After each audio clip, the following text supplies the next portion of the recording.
Welcome to SpyCast, the official podcast of the International Spy Museum. I'm your host, Dr. Andrew Hammond, the museum's historian and curator. If you seek intelligence on intelligence, you've come to the right place. Coming up next on SpyCast. There's actual trench warfare that we're seeing now in the heart of Europe, which is a frightening reality, and both sides fighting over, on some days, meters of territory. The Russians, having executed this spectacularly catastrophic invasion that went wrong in just about every conceivable way, now seems to be mounting a quite good defense of that line in the east.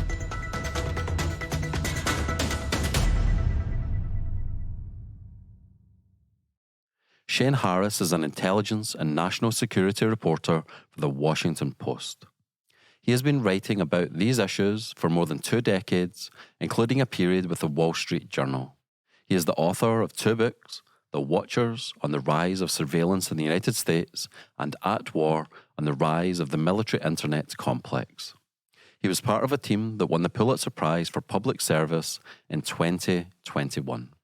In the rest of this episode, Shane and I discuss where we are with the war in Ukraine, the role intelligence agencies are playing in the conflict, the leadership of Zelensky and Putin, what it's like to report on spies, and dealing with sources inside the intelligence agencies. If you enjoy the show, please tell your friends and loved ones. Please also consider leaving us a 5-star review on Apple or Spotify. It's about hearts. It's about minds, but it's also about algorithms. The original podcast on intelligence since 2006. We are 17 years strong. We are SpyCast. Now sit back, relax, and enjoy the show. Could you just give us a lay of the land with Ukraine? Like, what's going on just now? Yeah. So as we're talking, we're approaching the first anniversary, obviously, of Russia's invasion of Ukraine, February 24th. As I step back and I think about the biggest takeaway that I have right now, or the biggest overall impression a year out, is that I did not expect that the situation in Ukraine would look the way it does 1 year on. What I imagined, what most of my sources imagined, frankly, was that by this point, you would be looking at a Russian occupation of the country, the dissolution of the central government in Ukraine, President Zelensky either living in exile or dead, and Russia effectively controlling the entirety of the country, maybe with some portion off in the west that was not under Russian occupation and control, and basically an insurgency throughout the country on the part of Ukrainians trying to expel the Russians. That obviously is very far from where we ended up. What we have now is a independent state of Ukraine with its own government. President Zelensky obviously in charge and a world figure kind of approaching Churchillian status, a Ukrainian military that has performed beyond all expectations except maybe their own. Very huge underestimation of the Ukrainian will to fight and skill in fighting, and we can talk about that. Where things are now, basically, is the war kind of comes down to this 600-mile front that in the east of the country that sort of, if you were looking at a map of Ukraine, it would be sort of like a red line that was just kind of slicing off towards the right or the eastern portion of the country. And it's effectively a stalemate. You have both sides. There's actual trench warfare that we're seeing now in the heart of Europe, which is a frightening reality, and both sides fighting over, on some days, meters of territory. The Russians, having executed this spectacularly catastrophic invasion that went wrong in just about every conceivable way, now seems to be mounting a quite good defense of that line in the east, and the Ukrainians are having to, in some cases, really devote a lot of their resources to defending key points along that line as well from the Russians trying to go over. But it's essentially kind of a line of conflict where it's a bit of a stalemate. What this means going forward is that, I mean, for the foreseeable future, and I'm always just extremely cautious in trying to forecast anything in Ukraine because it has gone so differently than so many people thought it would, is that absent any major influx of troops and equipment for the Ukrainians, they are most intelligence officials will tell you are not likely to advance beyond those lines. They're certainly not likely to take back Crimea. The goal of the Ukrainians and the Ukrainian military right now is to take back the territory that Russia seized in 2014. It is, as they say it is a total victory. It is taking their country back. It is hard to fault them for that. I don't know really anybody in the U.S. intelligence community or any Western service that thinks that they are capable of doing that under the current conditions. For the Russians, it seems that Vladimir Putin is inclined to continue throwing tens or hundreds of thousands of men and conscripts into a meat grinder. There are staggering losses on the Russian side, the Ukrainian side as well, for the purpose of, I guess, as he sees it, eventually controlling Ukraine. I mean, his goal, it seems to me, has not appreciably shifted from where he started when it was to go in, decapitate the central government, annex and take over Ukraine and make it part of Russia. Both sides right now seem to think that they can win. And if both sides think they can win, there is no room for negotiation. So there's all this talk in the United States and other Western capitals of how do we bring Ukraine and Russia to the table? How do they negotiate? From their mind, what is there negotiating over? Ukraine thinks it can win. Russia thinks it can win. So that's sort of where we are right now. I think what it forecasts for the foreseeable future is a protracted, grinding, very bloody, very costly war for months to come. Did you have any inkling that this was going to take place from your sources in the lead up to the war? No. The one thing that sources that I talked to, both in the U.S. and Great Britain and in other, principally those two places, which were the ones that were saying the loudest, Russia is going to invade, was just that. They were saying this is going to happen. It's funny because in conversations even in my office and with reporters and editors, we were all divided on, like, is that really going to happen? I was in the camp, I will say, of thinking, I think Putin is going to do this only because all of the intelligence was, from a tactical level, was pointing to him doing it. You don't line up hundreds of thousands of troops and all of these munitions and weapon systems and supply chain components if you're not actually going to do it. And then there were those in our newsroom and elsewhere too, who we thought he couldn't possibly. This is an insane gamble. It will never work. He'll never hold the whole country. But the officials we talked to that I talked to regularly were the ones saying this is going to happen. Almost to a person, those people were also extremely pessimistic about Ukraine's ability to defend itself. And as I said at the outset, believed that what we were looking at was probably a pretty swift Russian victory, followed by a protracted insurgency, but that Russia would achieve its goal. They would come in, they would decapitate the central government in Kiev in the first 72 hours, and it would be bloody and it would be violent, but that Russia would prevail because they were deemed to have the superior military in terms of technology, experience, numbers. Turns out all those things were spectacularly wrong. These assessments were just deeply flawed. And Putin's own assessment of what he was going to encounter when he crossed into Ukraine was also deeply flawed and misguided, historically so, I think.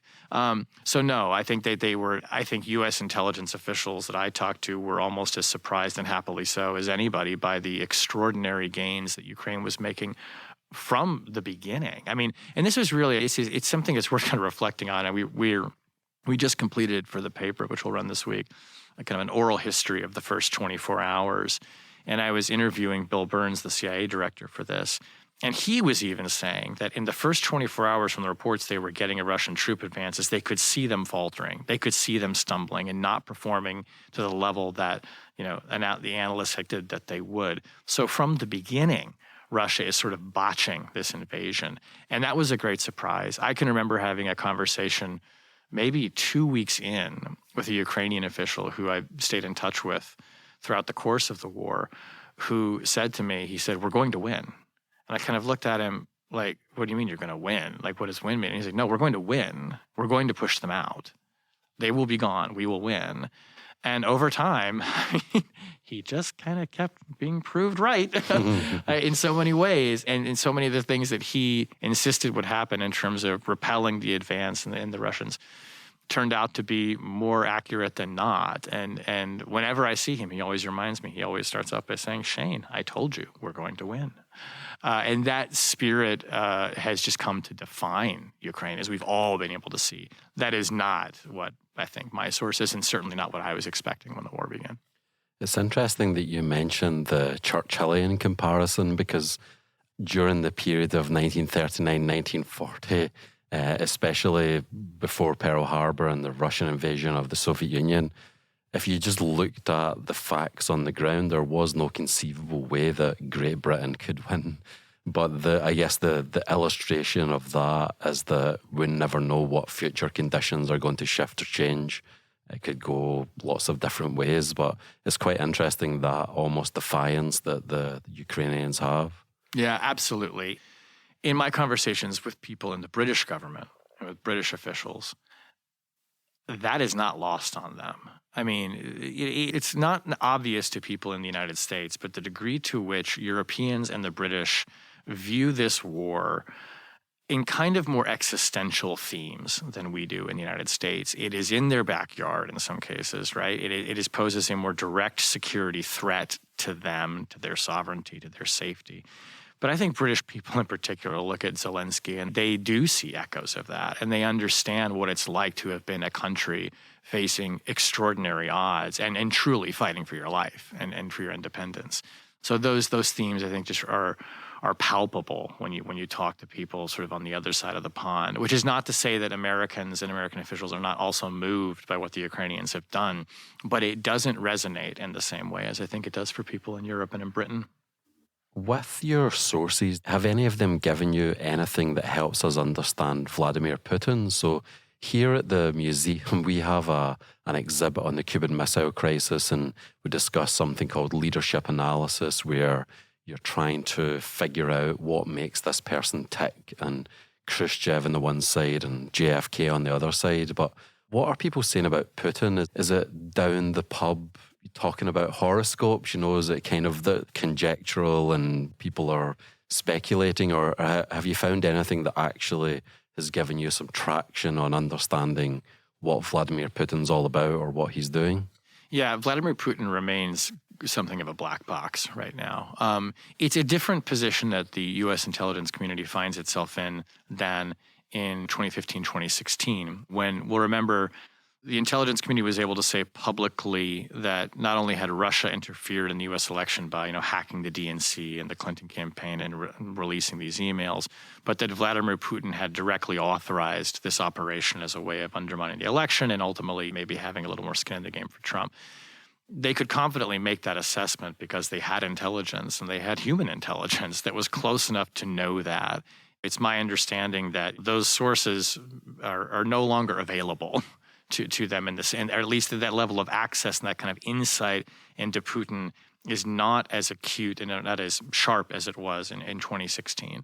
And so I think that trying to understand what his intentions are has been a real, and what's going on in his head has been a real challenge for the intelligence community. When we meet with officials, we and my colleagues and I talk to intelligence officials, it's a question that we're always asking. What is he thinking?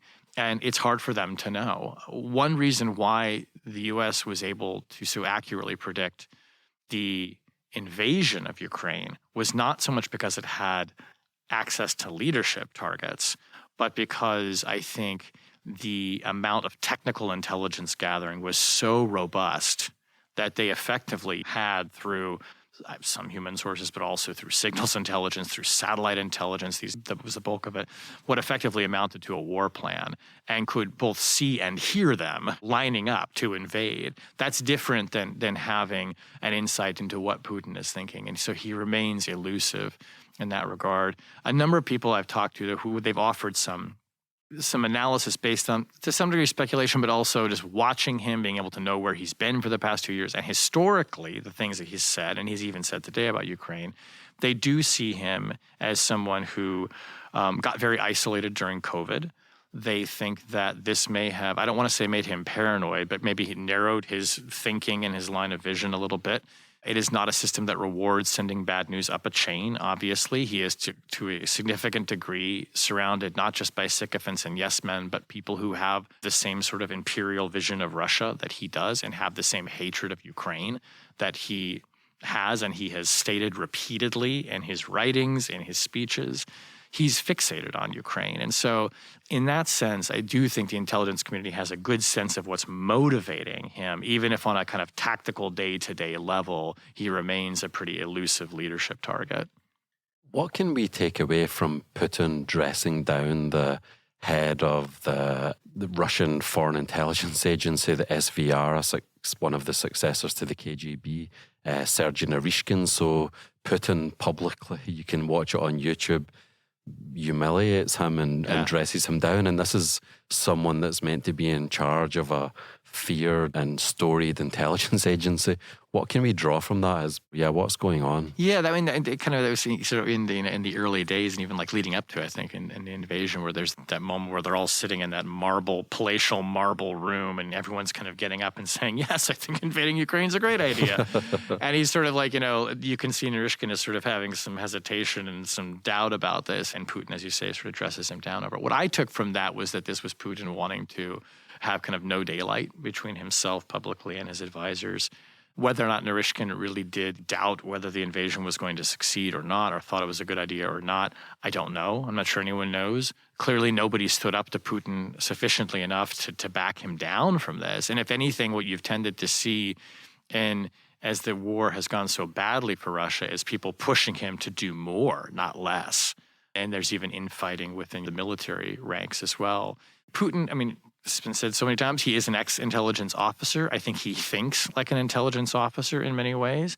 And so I suspect that there was a bit of display of dominance going on there, a desire to get everybody on the same page, to kind of present a united front even to the public, because this was an event that was meant for public consumption. I think that how the story is portrayed to Russians in the Russian media is hugely important to Putin. He doesn't even call it a war. He's only started calling it a war recently, but he talks about it as a war that the West started and that Russia is now having to fight to defend itself. And so he is keenly aware of that image, of that rhetoric, of the language that's used around it. So I certainly drew from it was that in that moment, this was Putin, the stage manager. One of the things that I wanted to ask as well, Shane, was what are Russian intelligence services up to in Ukraine? The short answer to that is it seems like not much.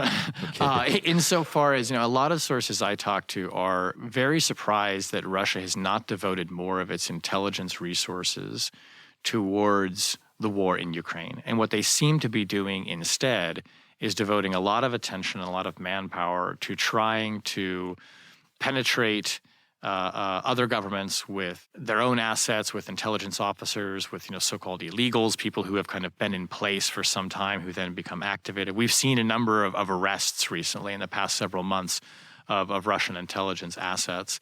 We actually just did a story in the paper about this a couple of days ago, noting that the West has had really a lot of success rolling up some of these Russian intelligence networks in Scandinavia and elsewhere in Europe.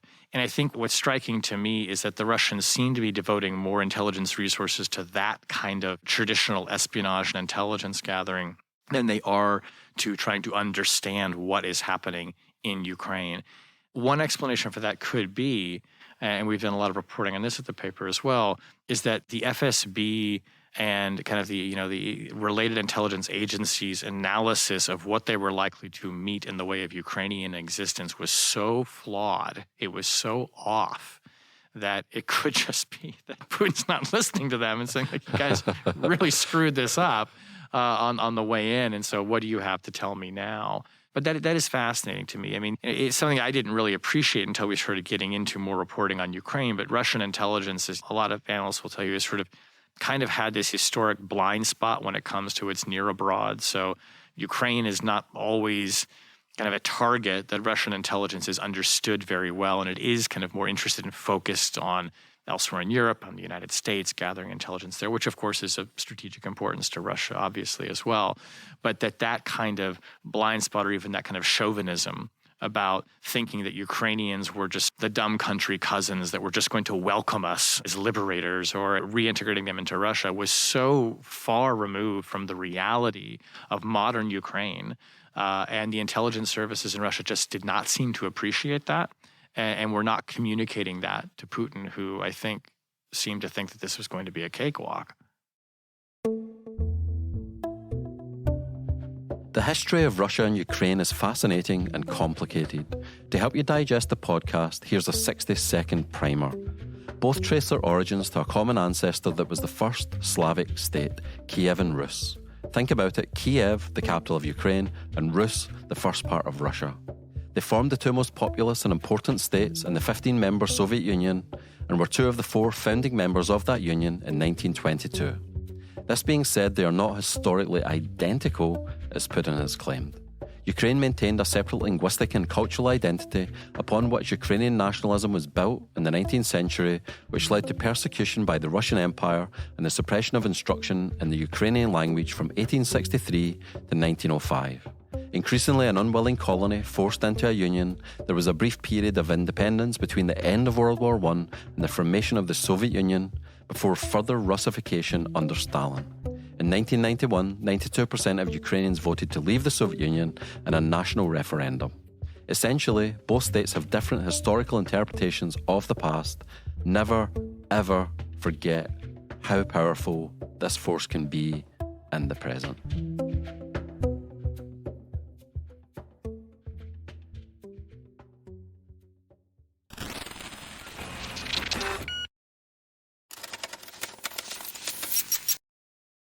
And what about Ukrainian intelligence? Can you just give our listeners the Cliff Notes version of Ukrainian intelligence and what they're up to? What they're up to right now is fascinating to me and a subject of great reporting interest. They are one way to think about what they're doing. And clearly, they have a much firmer understanding of the mood in their country and an understanding of the terrain on a tactical level. One thing that they are doing that we know for sure is they've become quite well coordinated and integrated with U.S. and Western intelligence agencies. And we see a lot and hear a lot in terms of the support to Ukraine in the way of things like tanks and artillery and missiles, and people become familiar with acronyms like HIMARS and all the rest. Intelligence, though, is the other piece that the U.S. and the West are providing to Ukraine. Intelligence, by this I mean reconnaissance, surveillance, information about the geographical coordinates of targets that Ukrainians then go and attack. That intelligence piece, which has been very integrated into their kind of battlefield system, is essential. So on one level, Ukrainian intelligence is working very closely with its Western partners in that way. They are also clearly working very closely with them on the ground in ways that we don't fully understand, to do things like training of special forces in Ukraine, who then can go out and operate in ways that are not conventional military operations. This is where it gets a bit murkier to me, and I don't have as great a visibility, but clearly the U.S. and the British have intelligence officers on the ground who are working in some capacity with the Ukrainians in a kind of paramilitary form, or what we would think of as kind of intelligence and special operations. And then there are things that are blowing up in Russia. There are drones flying over Russian strategic bomber bases, hitting planes. There are assassinations that get carried out outside of Moscow. This, is not publicly avowed by Ukraine. They're not necessarily saying we did this. In some cases, pretty much saying that. But clearly there is some kind of Ukrainian component, which I presume is an offshoot of the intelligence services there, that is operating with some success deep inside of Russia. And strategic goal of that, I would presume, is not destabilizing Russia. It's to send a message to Putin that we can hit you and we can get inside your country and we can do these strikes. There's something a little bit that chimes with some Mossad operations in the past. Yeah, one of the other things I was going to ask was, could you just give us a pen portrait of Ukraine's intelligence agencies? So there's an internal, a foreign, and a military, is that correct? Essentially, right. It's not all that dissimilar, I suppose, than a Russian setup or an American setup. And obviously, there's a military intelligence component that's working closely with the Americans. There's a foreign intelligence piece where there are liaisons from that service in the United States. They'll work with people here. When it comes to Ukrainian special operations, now we're getting into the darker regions of things that I am still trying to shine a light into. But yes, essentially, the kind of the intelligence breakdown, as you could think of it, is along those lines. And we're a little bit unusual in the United States in that we don't have a domestic security service. We have a law enforcement capacity in terms of the FBI, but most European services tend to break down, I think, along the lines that you've described, and that's essentially what you have in Ukraine. Has the war in Ukraine affected the spy game in Washington, D.C.?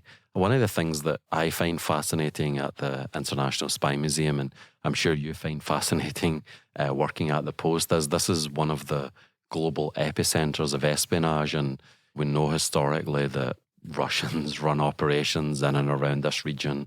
We have very recent examples of it. So I just wondered, what's your feeling? Do you think that it's changed or shaped or affected the spy game in DC, or is there a Ukrainian-Russian proxy spy war going on here? What role are the FBI and the CIA playing? Just help our listeners understand that.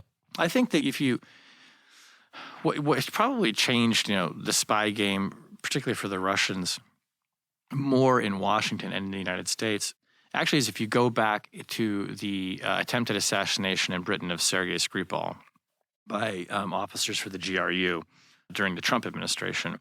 And what followed from that was this mass expulsion of Russian diplomats from various embassies and diplomatic facilities around the world, including, U.S. embassies. And I think that became a sort of a handicap in many ways and put a dent in Russian intelligence gathering capabilities, which would traditionally have relied heavily on diplomatic officers assigned to embassies who were not actually diplomats, right? I mean, the classic role of you were actually working for the intelligence services, but you're here under a diplomatic cover. So a lot of that kind of capability got blunted.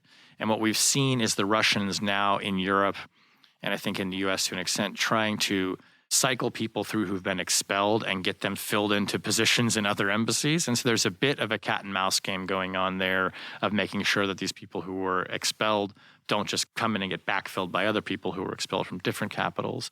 There has been, it seems like, more of a reliance by the Russians on what we would call illegals, the kind of deep cover assets that are put in place. They go to school, they have jobs, and then they get activated. So there's a bit more of that that's happening now as well. I think that it's a good question of whether or not, to what extent the war in Ukraine has, and we talked about this a bit, about how people I've talked to, intelligence officials, say they don't see as much intelligence activity inside Ukraine. They tend to see it outside. Does Putin feel vulnerable in a way that makes him think, I need to now be activating these kinds of operatives in these other countries to either gather information or to cause mayhem and mischief?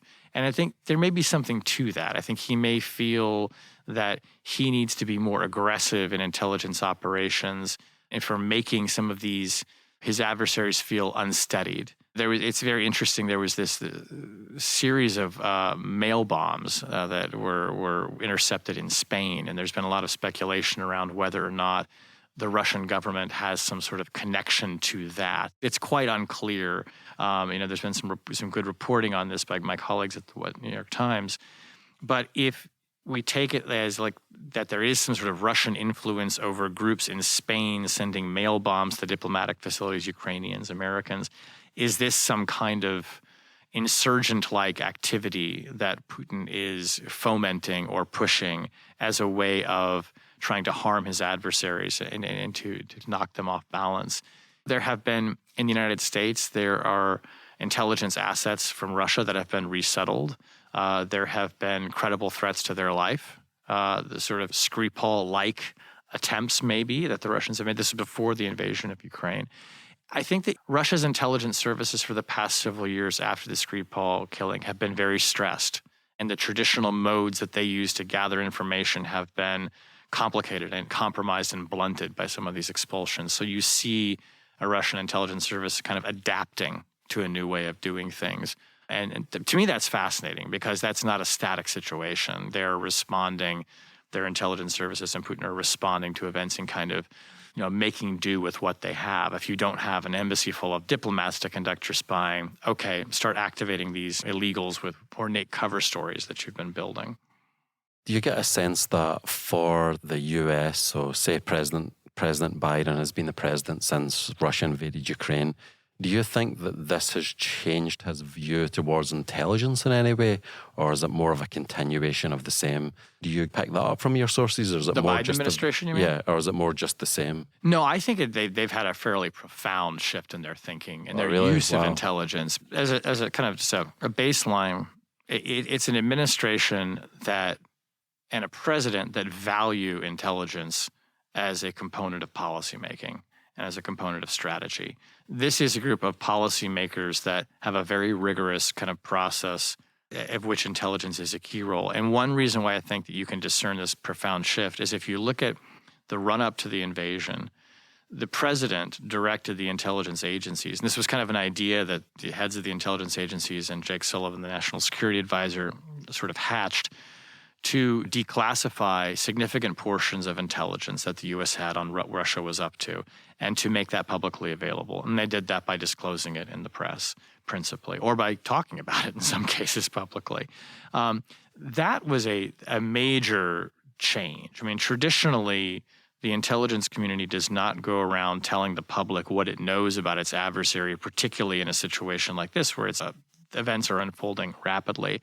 But the president made the decision to do that, partly to sort of put the world on notice about what Putin was up to, not to deter him. I think this sometimes gets misunderstood. These disclosures were not so much meant as deterrence, as in, like, we're going to stop you from invading Ukraine. It was more, we're not going to let you invent a false narrative about why you're invading Ukraine. We're going to tell everyone you're doing it. And the administration, in a very calculated and quite disciplined way, used these disclosures to try and build up an international alliance to oppose Putin when he did invade. And so they laid a lot of that kind of groundwork using intelligence. And they would go to, the Brits and the Americans would go and present this information to allies at NATO, the Germans, the French, and others, who were pretty resistant to this and said, okay, yes, I can see these satellite images of Russian tanks and forces mobilizing near the border of Ukraine, but I can't actually believe Putin would do something like this. And the Americans and the Brits saying, no, he's going to do it. I mean, we are very confident about this. So putting this information out publicly, declassifying it so that they could share it with allies, was all a part of this administration's approach to using intelligence towards this policy goal, right, of calling Russia out, taking away its ability to shape a narrative that would be false, and building alliances and support. And the people who are driving this are people like Bill Burns, right, who was the ambassador to Russia, who, as he has said publicly, had seen Putin one too many times invent a false narrative about events, and not having countries and others push back against that and offer an alternative or say what the facts really are. So I think that's been a pretty remarkable thing to observe, certainly as a reporter. Oddly, you even saw elements of it playing out with the whole Chinese spy balloon circus, where the administration was out there talking about what they were seeing and eventually disclosing that, yes, we know that the PLA does have a surveillance program like this. And they did that as also a way of calling out China and getting some kind of strategic advantage in controlling the narrative. This is an administration that, much to the frustration of people in my business, wants to control the narrative. And it is clearly demonstrated that it sees intelligence as one way to help do that. That's really interesting, the way that intelligence has been mobilized for essentially an information operation, a way to shape the narrative, as you say, the battle space surrounding how this war is defined and who gets to define it. Yeah, that's something we're not used to seeing, is it? No, not at all. And I think that, in part because the intelligence community is usually very covetous of sources and methods and doesn't want to expose those. So there was a bit of a kind of cultural hurdle that these agencies had to get over in this process of the lead up to the war in Ukraine. The way it would kind of work is the National Security Council folks would say to the intelligence community people, okay, hey, can we declassify the following things? And then the IC people would have to go back through and say, all right, how can we do this in a way that doesn't compromise sources and methods? I mean, it's not come naturally to them. They keep secrets. They don't share them. And so that, and also I think there was hesitation, is maybe not too strong of a word, but certainly anxieties in the intelligence community about, wait a second, are we being manipulated in some way? Are we being exploited for a policy goal, right? As opposed to just being intelligence providing information to the policy maker so that they can make a decision. Now suddenly we are being brought into a public debate about the war, into a kind of attempt to shape people's thinking about what Russia is up to. And I think to some degree that caused a bit of anxiety. I think a lot of that went away when people in the administration and in the intelligence community realized that the whole approach was incredibly effective, that it really did build a kind of public consensus that what Russia was up to was wrong, it was immoral, and it had to be resisted. Do you think that Russian intelligence, since the invasion of Ukraine, has it stepped up its operations within or against the United States? So critical infrastructure, hacks, other things going on. Can your sources detect the Russian thumb on the scale of this? It seems like from sources I've talked to that they've held pretty steady, actually. I mean, Russia has always been, particularly in cyber, a very aggressive intelligence collector, a very aggressive actor. There's a whole kind of state-supported criminal enterprise that specializes in ransomware and things like this, and various kinds of financial fraud. I don't get the sense that that's appreciably gone up or that it's really subsided and gone down. I think one thing that's interesting is if you look in Ukraine, there was an expectation early on among U.S. and other Western officials that the Russians would use cyber attacks, computer network attacks in Ukraine to a much greater degree than they already have. And they have used them, but we haven't seen it on the level that people had thought. And some explanations for that are, one, that the Ukrainians got a lot of assistance from Western governments in defending their networks. So they got a lot of help, and they're pretty good at that. And the other was that the Russians may understand, which is to say Putin may understand, that really aggressive cyber operations in Russia would be met with some response potentially by the West.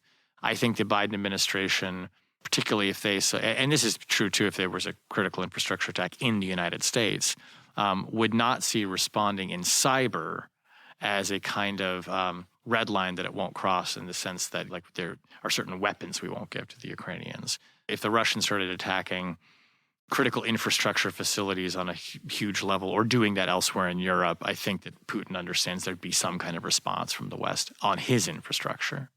In terms of arming the Ukrainians as well, we're used to covert actions where there's plausible deniability.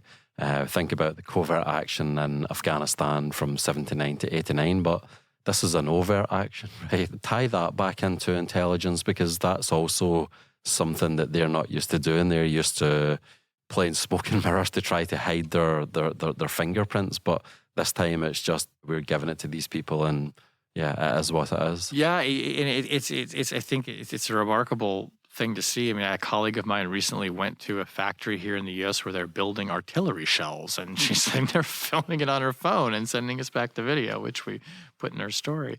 And they're very public about it. Congress is debating these aid packages, and we read in the paper down to the level of specific weapon systems and all the back and forth debating around tanks and ranges on HIMARS and all of this stuff. That's very unusual. I think that from the administration's perspective, one reason why they want a lot of attention on all the aid that's being given to Ukraine is I think that they do understand that there is some resistance to this, right? That there is a political debate in the United States over whether or not we should continue supporting Ukraine. The Biden administration wants to have that debate, and they want, I think, to make the argument to Americans that, look, if we don't continue supplying Ukraine with weapons, and if our allies don't follow suit with that, Ukraine is going to lose.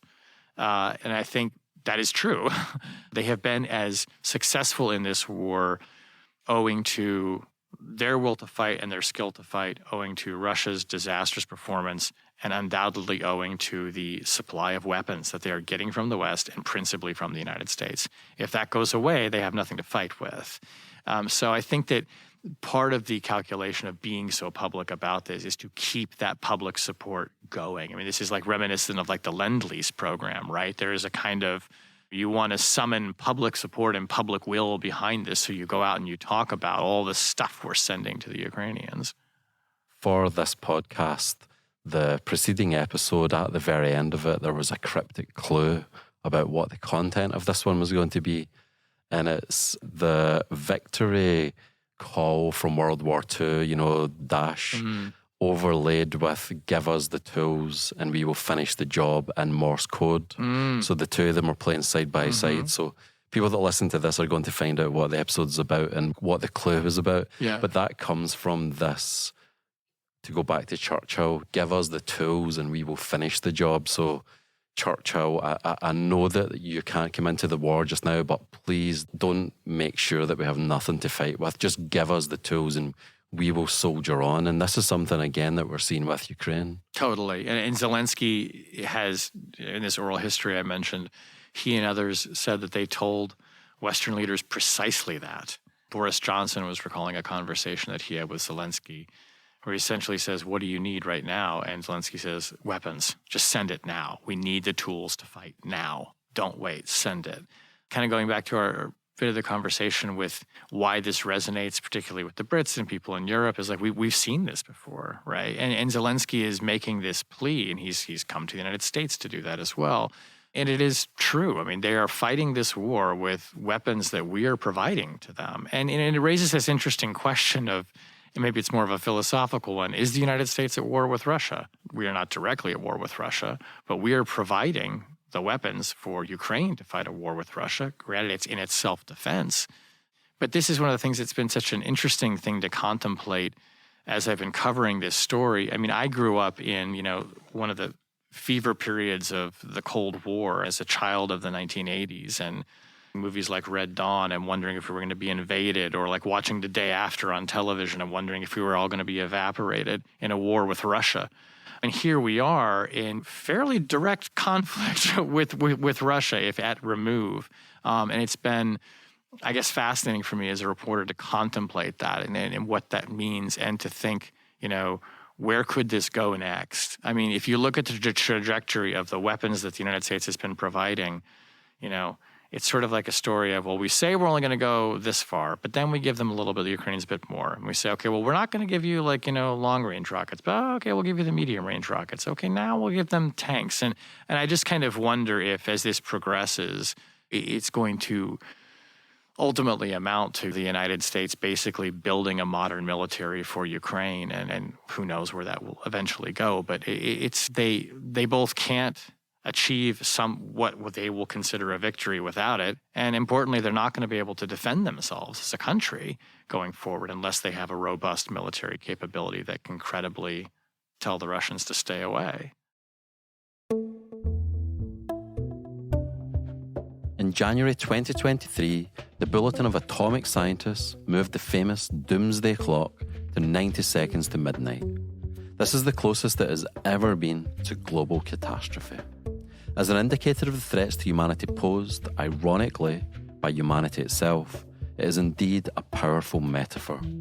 Some of the reasons they gave for the move were biological threats, disruptive technologies, and climate change. But first and foremost was nuclear weapons.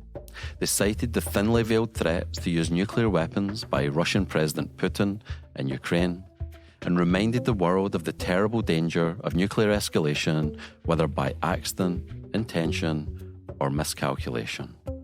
The furthest the clock has ever been from midnight was in 1991, after the Cold War came to an end.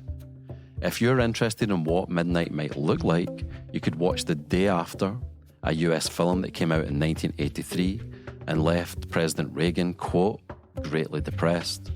Or Threads, a British film that came out in 1984 and that has been called arguably the most devastating piece of television ever produced.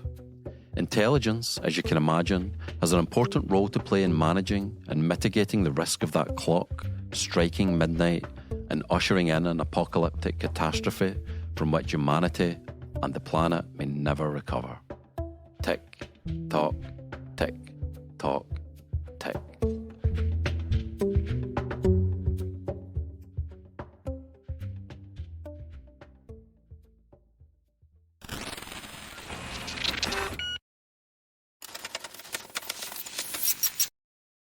For you with this conflict, are there, in the United States, there's 18 intelligence agencies, and I'm guessing that some are more useful for some stories than others. But as a reporter on this, how do you deal with the vast, sprawling entity known as the American intelligence community? Because it's huge. There's lots of agencies. We're talking about this full spectrum from sound, the electromagnetic spectrum, SIGINT, IMIN, satellite, the whole gamut. America has every tool in the box, right? And it has a lot of agencies and a lot of personnel. So how do you deal with that totality? Well, in some degree, it's the intelligence agencies do have a story that they also want to tell, and they're good about making sure that they bring reporters in for briefings to sort of give you a state of the war kind of briefing, or here's what we're doing on X, Y, and Z. So there are kind of official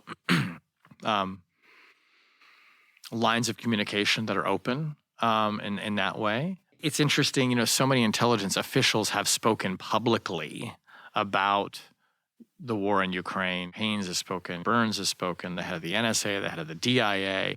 They're out there talking about it kind of in describing to some degree each piece of the puzzle that they kind of have. Defense intelligence agencies done all kinds of interesting work on tactical analysis of the battle space. Burns has been out there talking a lot about Putin and like his motivations. Director Haynes goes out and gives a lot of analytic kind of overviews sometimes of putting it all together, where we see the battle space right now. That's informed by analysts that are churning away at the various agencies, reporting into places like the DNI and the National Intelligence Officer and people and that staff who sit there and compile a lot of this. I think for us as intelligence reporters who kind of understand already the unique aspects of each of those agencies and the role they traditionally play, it's actually been rather coherent for me, because I can listen to their statements, or I can call into the various agencies and say, hey, is there something you can comment on here, or, have conversations. It's been a fairly straightforward process in that sense through kind of like those official channels. And then, of course, as reporters, we have unofficial channels that we work with all the time, where we're constantly having conversations with sources on a confidential basis and people who aren't authorized to talk to us. And there, too, one of the things that's really impressed me, if you are, an intelligence officer, whether you're an analyst or you're more of an operational person, and you're working inside the intelligence community today, and this is true, I'm talking mainly about the US, but it's true in other services too, you just based on whatever agency you sit in, have a very good view of other things that are going on elsewhere in the community.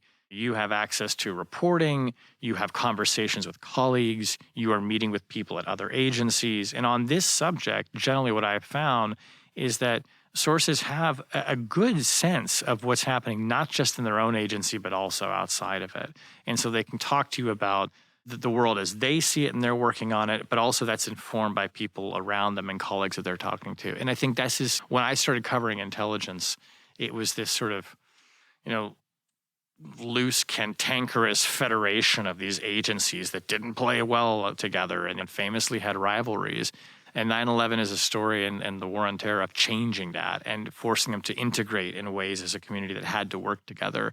And it's not always perfect and seamless, but you're seeing the result of kind of 2 decades of evolution playing out now, where, somebody sitting at one agency does not just see the world through a soda straw. They have a different kind of view of that. And that's also partly informed by technology and the media and open source intelligence and their own experience. And as a reporter, it's great because you talk to people who just have a broader kind of scope than they might have had 20, 30 years ago. And just as we wrap up, for these sources that speak to you, are they... So this is something, when I spoke to a friend and told them that we were chatting today, they said to me, is that technically illegal what they do? Like the sources speaking to you, the ones that are not authorized, that are, you're speaking to, is that technically illegal what they're doing? Well, it's only illegal if they share classified information with me, because I don't have a security clearance, so I'm not authorized to receive it. Could they be disciplined or lose their job for talking to a reporter? Yeah, sure, if they're not authorized to do so. And to be clear, there are some people who are authorized. They generally are in public affairs offices. There's no secret about that. They're spokespersons. But yeah, and this really points to something that, all journalists take seriously, source protection, no doubt. But as intelligence reporters, we're dealing with this on an especially sensitive level, because if people are sharing classified information with you, they're doing so at tremendous personal risk. And it's incumbent upon us as reporters to do everything we can to protect their identity, to keep them safe. People often complain, and I share this frustration, that when they read stories in the newspaper saying, according to officials who spoke on condition of anonymity, and there's so many articles, even when there's just about American politics where people won't go on the record, they're not talking about classified information. And I share that frustration too. But I could not do my job unless I was allowed to talk to people in a confidential setting and not have to identify them in the pages of the newspaper. If I can't do that, the source of that information dries up. I have no story to tell people. So if there's a public interest in sharing this information and explaining the world to people, and I think that there is, we are reliant upon people who are talking to us at tremendous professional and personal risk. And I take that very, very seriously. I remind my sources how seriously I take that. And it's just kind of one of those bedrock pieces of the tradecraft that you just have to always keep in mind when you're doing this job, and particularly this job. And how does that work with the tradecraft? So just to go back to the example of Bob Woodward and Deep Throat, the flower pot in the window, the classic, let's meet at a certain place at a certain time. Like, how do you do that? Because you don't want their identity to be disclosed either to people for the agencies for which they work or for foreign intelligence agencies potentially. So how do you do covert communications? What tradecraft goes into that? I know it's a long question. It could potentially be a long answer, but just give us the short version. Well, yeah, without going too much into the tradecraft. I would just say, on a couple of points. I mean, technology does facilitate a lot of clandestine interaction. Nothing replaces the quality of information and sometimes the security of information of a face-to-face conversation. I also don't want to give the impression to people that every time we're speaking with sources, it's, in a parking garage and they're handing over the Pentagon Papers to sort of mix different storylines from a different era.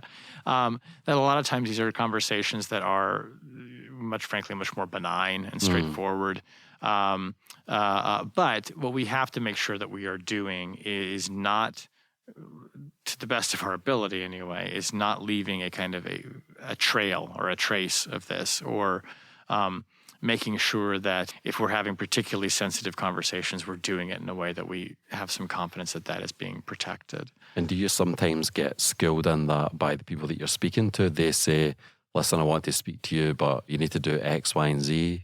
Almost like the Snowden revelations, where there were a particular set of instructions for the team to follow. Do you get that? That was a pretty extraordinary case. And I would say in talking to people who were involved in that reporting, that was even extraordinary, I think, for them. So it doesn't always quite happen in that elaborate kind of a way.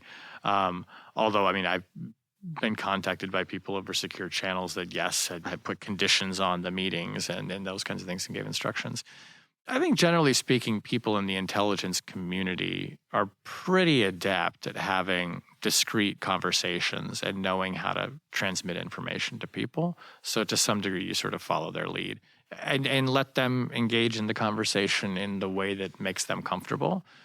It's always incumbent upon a reporter, though, if you are dealing with somebody, any source, who might be naive about those risks that they're taking, of making sure that they're speaking to you in a way that is going to protect them. Mm-hmm. And do you ever think about that?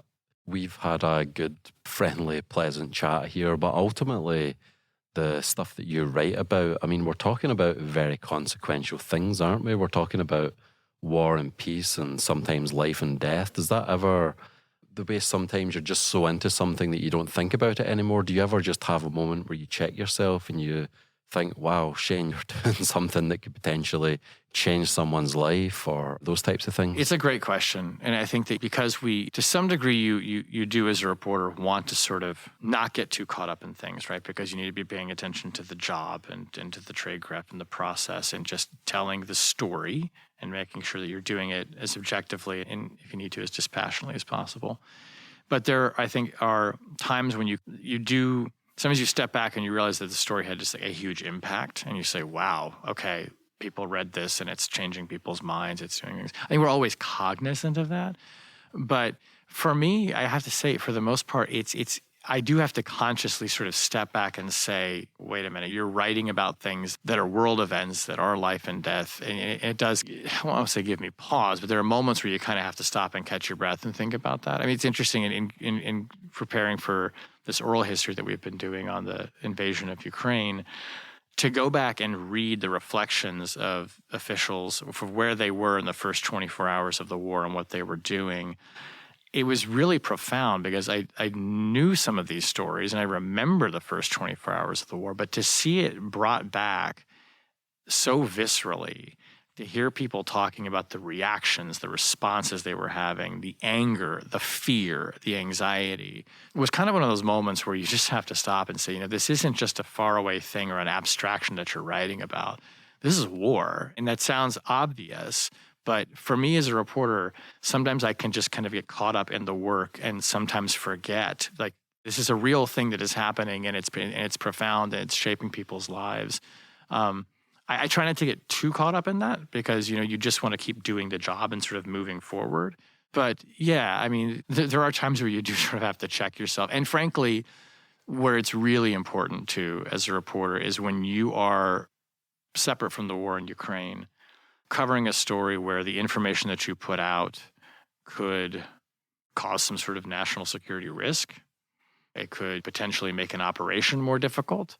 And you have those conversations sometimes with officials who say, we wish you wouldn't report this information. And you say, I think it's in the public interest to do so. Those are moments where I think that, I personally I don't believe you can be cavalier about that. I think you have to take very seriously the fact that what you put out in the world has a high chance of causing ripple effects. And it's not to say pull punches or don't report a story, but you have to be very respectful of the fact that when a story runs in the paper, and particularly if it's on the front page of the Washington Post, people are going to notice it and things are going to happen as a result. And you cannot predict all the things that are going to happen as a result of that story. And final question on a lighter note, if you weren't a reporter at the Washington Post, if you hadn't went into journalism, you've had a ringside seat on American intelligence. Is there one agency that you think, that could actually have been okay? I think I might quite like to have done that. The FBI, the CIA, NSA. What one would you see yourself slotting into potentially? Yeah, it's a good question. I've thought about this over time. If I had not gone into journalism and wanted to go work in the intelligence community, I would have wanted to be a case officer for the CIA. Okay. I find it both the most interesting work in the intelligence community, which is not to say I don't find an analysis or SIGINT or any of these other things incredibly interesting. I do, and I've had the chance to write about basically every int that there is, and with a lot of depth. But and maybe it's because the life of a case officer is so similar in so many ways to the life of a reporter, but I just find intelligence as it's practiced on the human level to be the most interesting. It's the most unpredictable. It's the richest terrain as a writer. And I think just intellectually, it's the most, it has the most to offer, I suppose. So, and I love to travel, so I would have picked that. And I guess it appeals to the natural sense of curiosity that you said, that you mentioned earlier. Absolutely. And I think that it appeals to liking or enjoying being the one who found out a fact, who discovered a piece of information before anybody else or before many other people, and being the one who gets to tell people about that. That's a big part of what case officers do. Okay. Well, this has been so much fun. And Bill, it's been great. Bill Burns, if you're listening in, there's a potential recruit here with me. I don't know about that. I don't know. People have tried and I've turned them down. So no, that ship has sailed. I'm just joking.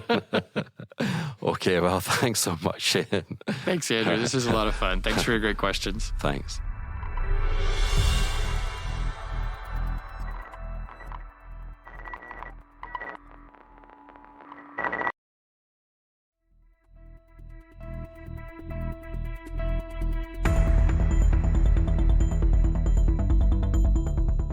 Thanks for listening to this episode of SpyCast. Please follow us on Apple, Spotify, or wherever you get your podcasts. If you have feedback, you can reach us by email at spycast@spymuseum.org or on Twitter @INTL SpyCast. Here is a quote that's a primer for next week's show. As the digital and physical worlds come together, we are creating an entirely new platform layer, which is the metaverse. In a sense, the metaverse enables us to embed computing into the real world and to embed the real world into computing. Join us next week to unravel the metaverse. If you go to our page at thecyberwire.com/podcast/SpyCast, you can find links to further resources, detailed show notes, and full transcripts. I'm your host, Andrew Hammond. My podcast content partner is Erin Dietrich. The rest of the team involved in the show is Mike Mincy, Memphis Von III, Joe Zhu, Emily Coletta, Afua Anokwa, Elliot Peltzman, Trey Hester, and Jen Iben. This show is brought to you from the home of the world's preeminent collection of intelligence and espionage-related artifacts, the International Spy Museum.